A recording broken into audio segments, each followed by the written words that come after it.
So this is a 78-year-old male patient. He's a diabetic for many years, hypertensive, and he had a double vessel disease which was heavily calcified.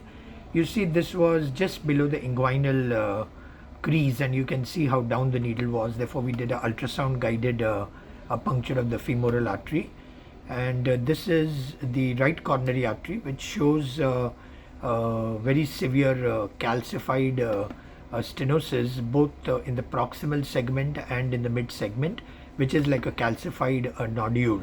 Used a BMW wire to cross the stenosis, and then used a 1.75 burr.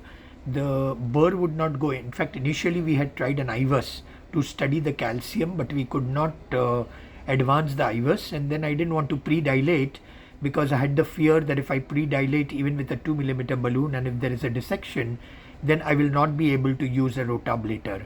Hence, we started a rota 1.75 because this was a 3 millimeter vessel, and I thought 1.5 would not do much on it. Therefore, we used a 1.75 burr.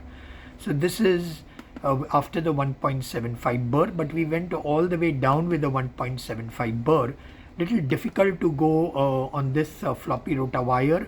Then we changed the floppy wire, yes, not to an extra support, but to the regular rota floppy again, and then again I went with the rota burr, and then we could go.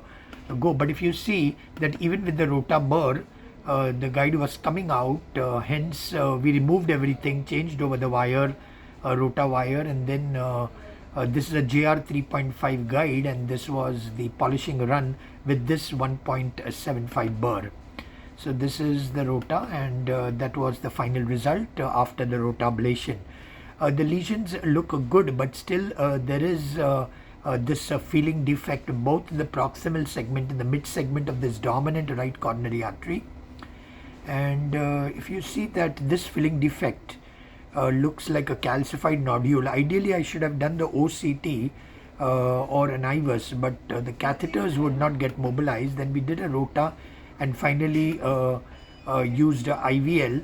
So this IVL went to 4 atmospheres, and we delivered close to 80 pulses or 80 shocks. So this looks good. But if you look at the also at the ostium, we delivered the last 10 shocks, and this was in the mid segment where the lesion still appeared unopened. The question was whether because we had delivered almost all the shocks, and hence